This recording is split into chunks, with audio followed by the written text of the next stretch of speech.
la Dizzy Family, j'espère que tu vas bien. On se retrouve aujourd'hui pour une vidéo où je vais encore changer de tête. Oui, je sais, je l'ai déjà fait il y a peu et j'avais dit que je ferais du blanc total, mais je ne l'ai pas fait. Et d'ailleurs, comme dans la dernière vidéo, je vous avais dit aussi que j'en avais marre de ma tête. Là, c'est juste que c'est pas possible, cette transition-là. Les coiffeurs sont fermés, c'est le confinement.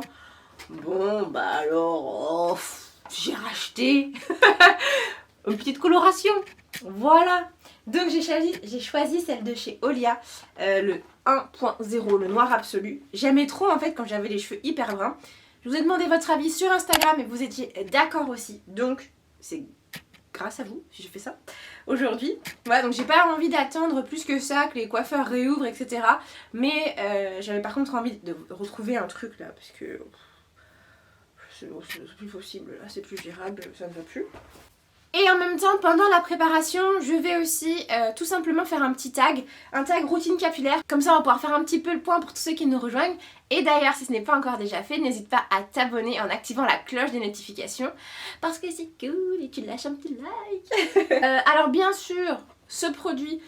dedans la compo on va pas la décrypter, ça sert à rien parce que vous le savez, les compos comme ça chimiques très souvent c'est pas très bon. En termes de compo, j'ai vu que dedans il y avait des PEG, des ammonium quaternaire, enfin tout un tas de trucs. J'ai préféré acheter une coloration comme ça plus qu'une coloration végétale parce que je n'en connais pas des bonnes, j'en ai pas encore testé. Si vous voulez que je le fasse, n'hésitez pas à me le dire dans les commentaires. J'ai déjà vu celle de Schwarzkopf, ça fait plusieurs fois qu'elle me tente parce qu'en plus elle est pas très chère sur Amazon. Mais j'ai vu les commentaires, ils étaient plus ou moins... bon, c'est vraiment kiff, donc je me suis dit bon, t'as vraiment envie que ça soit réussi cette fois-ci, t'as pas envie d'avoir les cheveux d'une certaine couleur, t'as déjà un roux en plus, donc ce qui est un peu plus facile pour passer d'un roux à un noir absolu. Voilà, donc je me suis dit et on se retrouve après à la fin de la vidéo quand mes cheveux seront secs pour vous montrer le résultat final, parce que sur cheveux mouillés ça sert à rien. Pourquoi j'ai choisi celle-ci plutôt qu'une autre? Parce que Garnier ça fonctionne plutôt bien en termes de coloration, elle est sans ammoniac, 60% en fait apparemment dedans c'est aussi un soin qui va donner de la brillance, 100% couvre 100% des cheveux blancs, améliore la qualité du cheveu et donne un confort optimal. C'est un soin intense sans anti-dessèchement. Je m'attendais pas à ce qu'il y ait autant de produits, je vous avoue, mais il y a tout ça et la boîte elle est énorme, regardez par rapport à ma main. La boîte elle est énorme, j'en ai pris 2 cette fois-ci parce que je me suis dit j'ai pas envie d'avoir un moitié noir, là je peux pas déconner, il me faut du noir complet. Donc on a dedans une crème révélatrice, un nouveau tube de crème colorante, plus facile à presser apparemment, un soin brillance, après à utiliser. Ok, bon bah c'est parti. Je vais devenir une pro décoloration sur ma chaîne maintenant. J'arrête pas d'en faire au final. Non. Oh d'accord. En fait ils ont fait un... Je me dis mais à quoi ça sert ce truc là? Parce que ouvrir une boîte par le côté c'est nul en fait. Alors ça fonctionnera pas hein, comme par hasard. Mais à l'intérieur là ils ont fait des petits pointillés. Bon ils sont impossibles à ouvrir mais normalement c'est pour poser la bouteille. Ah voilà, bah, j'ai pété la bouteille. C'est pour pouvoir poser la bouteille d'applicateur pendant qu'on fait l'application. Et ouais c'est... ok. Bon. J'ouvre le tube de crème colorant. Oui. Oh ok. En fait là le tube, je sais pas si vous l'avez bien vu mais en gros j'ai enlevé un petit anneau qui était sur le tube. Là. Et en fait, après quand on vient resserrer, ça ouvre le bouchon. Tadam! On verse la totalité de la crème révélatrice. C'est celle-ci. Oh, elle est énorme! Je suis sûre que j'en ai pris 2 et qu'en fait ça sert à rien. Un énorme tube comme ça. Pour ça, je sais pas si vous voyez la limite, ça s'arrête là. Bon, on est parti. Alors j'ai les cheveux très moches. Parce que je savais que j'allais faire ça et j'ai eu la flemme de les entretenir. Ça fait 2 jours que je suis comme ça. Vous voyez, ils sont tous secs, ils sont pas beaux. Ok. Bon, pendant que je l'applique, du coup, ce qu'on fait, c'est qu'on fait le tag. Comme ça, au moins... Hein. Alors, question numéro 1. Comment décrirais-tu tes cheveux? Alors, je décrirais mes cheveux comme des cheveux mi-longs, froissés jusqu'à 4A à peu près. Colorés, bien sûr. Plutôt fin, assez facile à coiffer. Combien de fois vas-tu chez le coiffeur et que lui demandes-tu? Cette année c'est 0. Honte à moi parce que j'adore aller chez le coiffeur. Pour moi c'est super important d'aller chez le coiffeur. Pour couper les pointes, faire un bon soin profond pour faire aussi un point régulier sur les cheveux, sur comment ils vont, ce qui se passe. Donc moi j'y vais une fois par trimestre normalement. Et je lui demande très souvent de me faire un soin profond, de couper les pointes et de me faire un brushing. Un bon brushing et faire après le lisser avec les plaques. Question suivante, brosses-tu tes cheveux tous les jours? Alors non, je brosse pas du tout mes cheveux tous les jours parce que c'est pas bon pour eux, c'est pas bon pour mes boucles. Ça va venir les casser, ça va venir les fragiliser, c'est ce que j'appelle une agression mécanique. Je vous ai déjà d'ailleurs fait une vidéo sur les agressions, je vous invite à aller la voir si ça vous intéresse.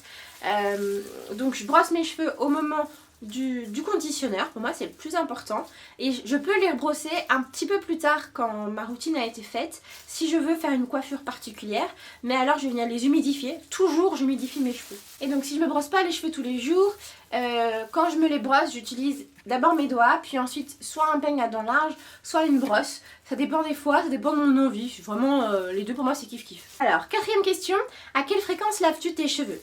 Alors si vous me suivez depuis un petit moment, vous savez que mes cheveux, je me les lave de deux manières différentes. Toutes les semaines en fait mes cheveux vont être mouillés complètement et je vais leur appliquer un produit dessus. Donc il y a une semaine où je vais faire un shampoing, un vrai bon shampoing avec des tensions actifs assez importants dedans, et puis mon après-shampoing, ainsi de suite. La semaine d'après, je vais juste venir faire un co-wash, donc je vais utiliser un conditionneur qui va être lavant, soit un conditionneur tout simple, basique, ou sinon je vais faire vraiment un co-wash, donc je vais prendre un produit qui porte cette appellation là, où dedans il y aura un petit peu plus de tension active. C'est souvent les semaines où j'ai utilisé beaucoup de gel, beaucoup de produits modelants, et donc à ce moment là je vais venir faire cette routine là. Je voté bien fan, oui. Question suivante, quel est mon shampoing? Eh bien j'utilise en ce moment, en fait j'essaie de finir les shampoings que je vous ai déjà présentés parce que j'en ai beaucoup d'ouverts et même si leurs compos parfois elles sont pas top, les effets sont pas ouf, et maintenant je suis dans une période où j'essaye au maximum de ne pas en réouvrir d'autres avant avant de les avoir terminés. Bien sûr j'en reçois d'autres là actuellement, donc je sais que j'ai quand même une liste qui commence à s'allonger. Donc je vais essayer au maximum de les terminer. D'ailleurs n'hésitez pas à me dire s'il y a une marque particulière que vous voulez que je teste, une marque qui vous intéresse tout particulièrement pour que je la mette en priorité. Et puis voilà, je ferai au mieux. Mais en ce moment j'utilise beaucoup, alors j'ai fini...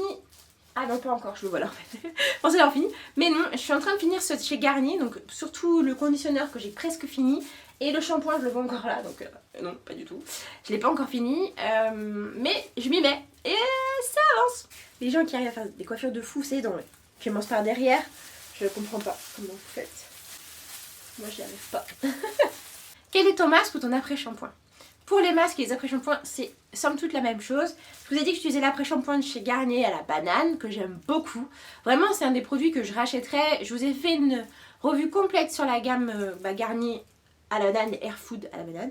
Donc je vous invite à aller la voir si ça vous intéresse d'avoir mon avis dessus. C'est des produits que j'aime beaucoup.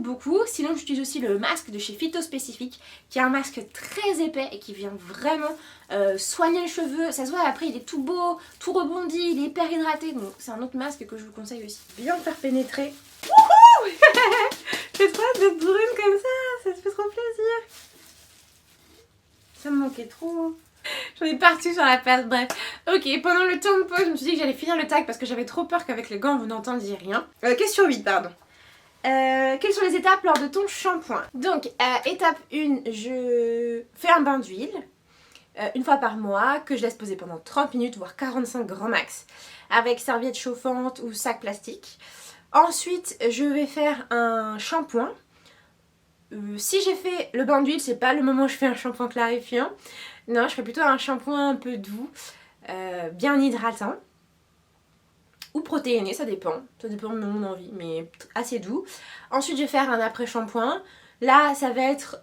ça dépend ce que j'aurais fait. Si j'ai fait un shampoing protéiné, alors là, je vais vraiment faire un soin après-shampoing hyper hydratant. Et puis ensuite, je vais faire... Après, je vais faire ma routine de coiffure tranquillement, une longue méthode. Si je suis dans un shampoing où j'ai fait un shampoing clarifiant, je vais venir faire alors mon shampoing classique, voilà, de base. Mais je vais faire un masque cette fois-ci et pas un après-shampoing, un masque que je vais laisser poser, un masque qui a les deux propriétés à la fois hydratante et protéinée, pour pouvoir redonner un coup de boost à mon cheveu et lui apporter le maximum de soins dès le début. Et puis après, je vais venir faire ma lock méthode avec des produits peut-être un peu plus enrichis. Tout dépend de l'état de sécheresse de mon cheveu, parce que très souvent, après un shampoing clarifiant, on a le cheveu qui est assez sec. Quelle est ma marque capillaire préférée? Ça, c'est une question qui est super dure. Je me suis gratté l'oreille, c'est tellement impoli. C'est une question qui est vraiment très dure pour moi parce que j'en teste beaucoup et même après des fois j'en oublie certaines que j'ai déjà testées et c'est en discutant que je me rends compte que bah ouais, je l'ai testé. Mais c'est vrai que la marque The Main Choice tout particulièrement, c'est une marque que j'ai vraiment apprécié utiliser dans la gamme de shampoings, surtout enfin la gamme lavante. C'est vraiment quelque chose que j'ai vraiment apprécié, même dans les soins, même si franchement j'ai un produit pour faire des boucles qui était ultra top, mais il a pourri en 2-2 comme ça et j'ai pas compris. Après niveau français, les secrets de Loli, bien entendu, parce que pour moi c'est les meilleurs sur le marché, à un prix un petit peu plus élevé que ce qu'on peut trouver ailleurs, mais c'est quand même des produits très efficaces. Surveilles-tu la compo de tes produits? Qu'est-ce que tu évites? Alors oui, je surveille au maximum la compo de mes produits, mais ça ne m'empêchera pas d'utiliser des produits où je sais que la compo est pas clean. Notamment, vous le voyez bien aujourd'hui, hein, je me fais une coloration, je sais que la compo elle est pas ouf, je sais bien, mais j'arbitre très souvent. Par contre, je vais pas faire une coloration comme celle-ci toutes les 2 semaines, parce que là, ça serait complètement être contre ce que j'ai dans la tête, contrairement à mes convictions, et ça c'est pas quelque chose que je veux faire. Je veux vraiment aller de plus en plus vers des produits de bonne qualité, une compo la plus stable possible et qui réussit à mes cheveux sans dépenser trop d'argent. Moi c'est un peu, je vais dire oui mais je cherche un petit peu l'idéal, mais oui c'est un peu ça. J'ai vraiment très envie d'avoir de beaux cheveux sans me ruiner avec des produits qui ne ruinent pas ma santé non plus. Qu'est-ce que j'évite? Ah oui, la deuxième partie c'est ça, CF ma vidéo sur les ingrédients à éviter, c'est vraiment cela que j'essaie d'éviter en premier. Après j'en apprends tous les jours et tous les jours j'en ajoute à ma liste. Bah voilà, après je peux pas non plus tout éviter, je sais aussi que parfois j'ai pas le choix, j'en suis certain, parce que ça fait beaucoup de bien à mes cheveux, ça donne un bel aspect à mes cheveux, ça leur fait pas beaucoup de bien mais ça leur donne un bel aspect. Voilà, question suivante. Attaches-tu tes cheveux pour dormir? Si oui, comment? Alors j'attache pas vraiment mes cheveux pour dormir, sauf quand ils sont lissés. Très souvent je me fais des nattes, après je vais mettre mon bonnet. Sinon quand ils sont en lâchés, quand j'ai les cheveux lâchés, en fait je vais tout simplement mettre mon bonnet. Du coup ça fait un espèce de volume derrière, mais c'est pas très grave, moi ça me dérange pas plus que ça. J'essaye de pas trop mettre de produits à ce moment là, je laisse un peu mon cheveu respirer. Comment coiffes-tu tes cheveux au quotidien? Eh bien mes cheveux au quotidien je les coiffe très simplement. En fait tout dépend de la saison. En été et au printemps, je laisse mes cheveux un peu tout le temps être lâchés, j'avoue, parce que je fais des wash and go et que ça fonctionne super bien et que mes cheveux sont beaux comme ça. Voilà, ça me suffit, ça me fait beaucoup de bien. L'hiver, à contrario, je fais beaucoup plus de coiffure protectrice, vous allez le voir de toute façon. Je pense que quand vous regardez mes vidéos, ça se voit quand est-ce qu'on est en été et quand est-ce qu'on est en hiver et à l'automne, parce que à ce moment-là, je vais venir faire des coiffures un peu plus protectrices, utiliser des produits bien plus gras qui vont venir protéger un peu plus mon cheveu. De toute façon, j'ai une vidéo coiffure protectrice très simple qui est en cours là. J'essaie de me coiffer tous les jours avec ces coiffures là pour vous les montrer. Mais tourner des vidéos coiffure, c'est pas le plus facile et puis c'est pas les plus regardées non plus. Donc je prends mon temps, j'avoue, mais je vous les présenterai, il n'y a pas de souci. N'hésitez pas d'ailleurs à me dire dans les commentaires si vous voulez que je booste un peu mon petit carburant pour vous les poster le plus tôt possible. Fais-tu des colorations? Si oui, lesquelles? Bien oui, je fais des colorations, j'en fais des semi-permanentes, j'en fais des éphémères donc qui partent au fur et à mesure des shampoings. J'en ai déjà fait. Après, est-ce que j'en referai? Non, parce que c'était sympa une fois. J'ai pas trouvé ça révolutionnaire, ça m'a pas non plus changé la vie là tout de suite comme une vraie coloration. Par contre, je fais des colorations permanentes, j'en fais chez le coiffeur, j'en fais aussi à la maison, je me lance des petits trucs comme ça. Après, je préfère les faire chez le coiffeur plutôt que chez moi. Mais je vous avoue que par exemple, là où je les fais, les colorations c'est 110 € plus après le soin, donc j'en ai pour 190 €, 160, 190 en sortant chez le coiffeur. Oh, bah oui, là j'en ai pour 8 euros, sans compter l'eau que j'ai utilisé moi-même, mais voilà, c'est vrai que c'est un vrai budget, et donc c'est pour ça que j'en fais aussi pas souvent, et parce que ça abîme les cheveux, et qu'après il faut redoubler d'efforts pour pouvoir garder ses longueurs. Moi, mes longueurs, la dernière fois, elles ont pas trop morflé. Là, cette fois-ci, je sais que ça fait 4 mois, j'ai regardé, que j'avais fait la dernière coloration, un peu plus de 4 mois, donc là, ça me gêne pas non plus de le refaire parce que je sais que même si j'avais relâché un peu la bride parce que mon cheveu allait très bien, bah là pendant 3-4 semaines je vais à nouveau faire à nouveau des efforts et puis ainsi de suite jusqu'au moment où j'en avais marre d'être ultra brune. Voilà. Est-ce que c'est un peu contradictoire ça avec le fait de vouloir faire attention à ses compos? Je ne pense pas. J'ai beaucoup l'impression en ce moment que quand on s'engage dans une cause, quand on s'engage pour faire quelque chose, il faut y être à fond dedans et ne jamais y déroger.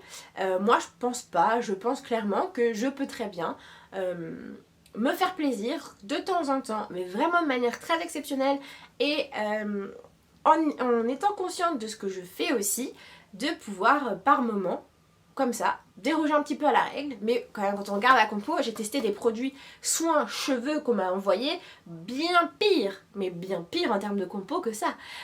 Donc c'est pour ça que des fois je trouve ça un peu faux parce que pour faire mes tests, même je les ai essayés ces produits-là, je vous les présente, vous êtes contents parce que je vous les ai présentés, et puis ensuite quand moi je vais venir pour me faire plaisir faire un test, il va falloir que je sois hyper droite. Et bah non, moi je disais que ce serait pas comme ça dans la Busy Family et que j'utiliserais le soin à ma guise et que de temps en temps, je pourrais un petit peu déroger à la règle, mais tout en étant consciente de ce que je fais. En fait, il faut être, je pense, pour avoir, selon moi, la bonne démarche, il faut être conscient de ce qu'on utilise. Si on utilise de la merde, il faut le savoir. Voilà. C'est tout un monologue, pourquoi on ne sait pas. Question 14. Quels sont tes 3 produits favoris? Mes 3 produits cheveux favoris, je vous en parle tout le temps, vous allez dire, elle nous saoule avec ça. Mais franchement, j'aime beaucoup ce produit, je l'aime vraiment beaucoup. Donc il y a le Heavenly Halo de chez The Men Choice, l'après-shampoing, qui est incroyable au niveau de mes cheveux. Il me donne un rebond, une brillance, de la souplesse incomparable. Vraiment, c'est un produit que j'adore. Donc ça, c'est pour un après-shampoing. Je regarde là-bas parce qu'il y a mes produits cheveux, je me dis, est-ce qu'il y en a un là en ce moment où j'ai un vrai coup de cœur? Le cœur nectar des Secrets de Loli. Voilà, pour les boucles, c'est vraiment un truc top. Moi, il me va très bien. Je n'utilise pas en tant que primer. Je sais que certains l'utilisent en tant que primer avant de mettre un conditionneur après. Bon, pas du tout. J'utilise comme ça et ça fonctionne très bien. Mais je pense que c'est parce que j'ai les cheveux fins. Et ceux qui ont les cheveux fins ont aussi besoin des produits assez légers, pas trop gras non plus.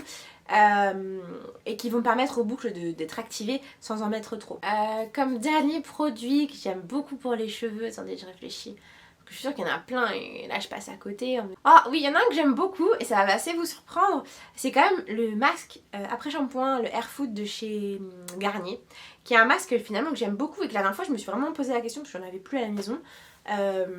Oui, ça peut m'arriver, j'avais plus de masque. J'avais plus de masque et je voulais avoir une base assez sympa. Et en fait ce produit là il est plutôt bien, il est vraiment bien. D'ailleurs, il me permet à mes cheveux d'être vraiment ravivés et d'être démêlés assez facilement. Donc ouais, je veux dire que ça va être mes 3 produits préférés. Question 15. Quelle est ta pire erreur capillaire? Alors, vous allez sûrement vous attendre à ce que je dise le défrisage. Mais en fait, pour moi, le défrisage, ça n'a pas été ma pire erreur capillaire. Dans le sens où, si j'ai une fille un jour, bien sûr que je la laisserai jamais, mais jamais de la vie faire un défrisant. Parce que ça tue la nature des cheveux. Et je vous ai fait d'ailleurs un vocabulaire nappy il y a très longtemps de ça sur le défrisage. Et j'ai vraiment étudié ce que c'était. Et quand j'ai découvert ce que c'était, je me suis dit waouh, comment on pouvait ne pas savoir ça avant de nous proposer ce genre de produit. Donc pour moi, il y en a qui le font et je respecte tout à fait, faites ce que vous voulez avec vos cheveux et votre santé et vos vies.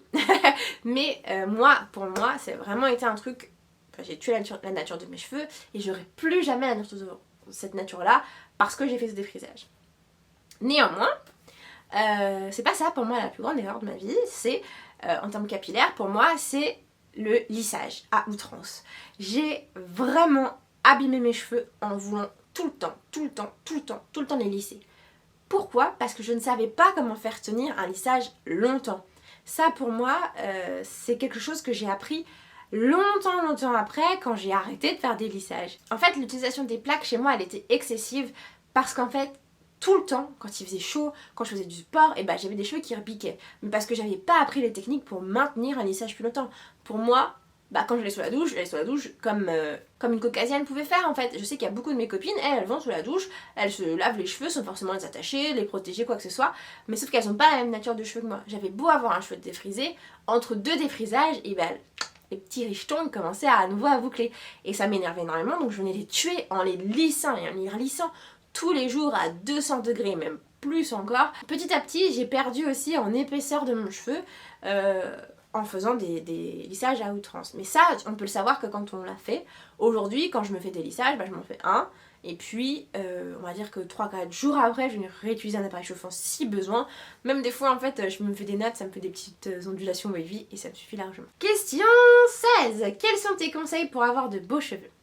Pour moi, il faut avoir un cheveu en bonne santé, c'est la clé de beaux cheveux. Qu'est-ce que ça veut dire être en bonne santé? C'est correctement les nourrir de l'intérieur et de l'extérieur, correctement les hydrater de la même manière, et puis apporter les soins qui vous sont indispensables.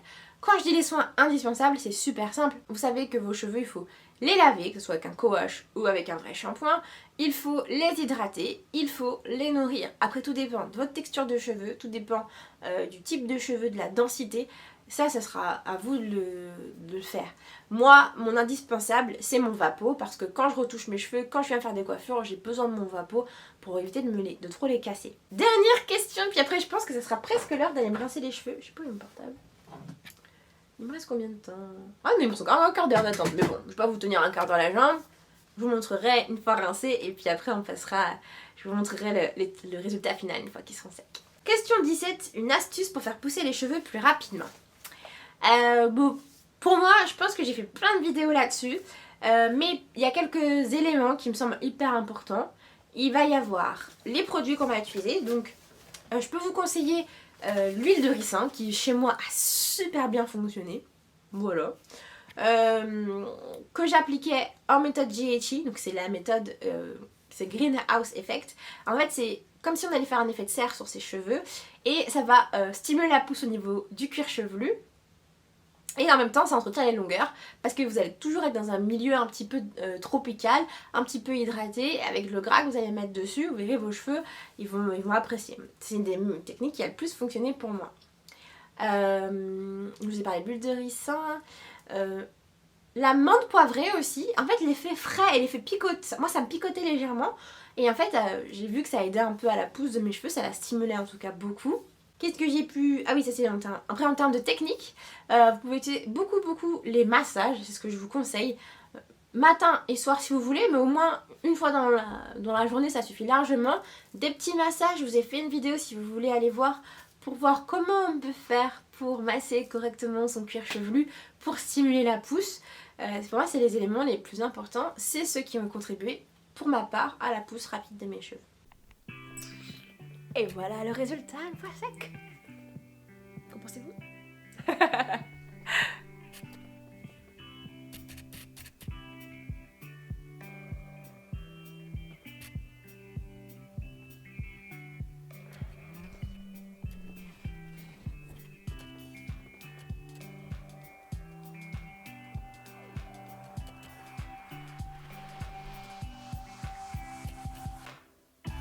Franchement je suis contente du résultat final les amis. La seule chose c'est que là j'ai remarqué qu'il y avait des petites zones où le cheveu n'avait pas été totalement recouvert. En même temps c'est là où j'avais commencé et j'en avais pas mis beaucoup.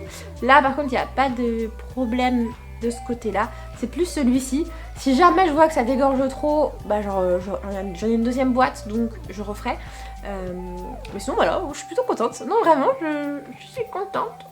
Je suis contente. Dites-moi vous ce que vous en pensez du résultat dans les commentaires. On se retrouve très vite pour une prochaine vidéo. Des bisous.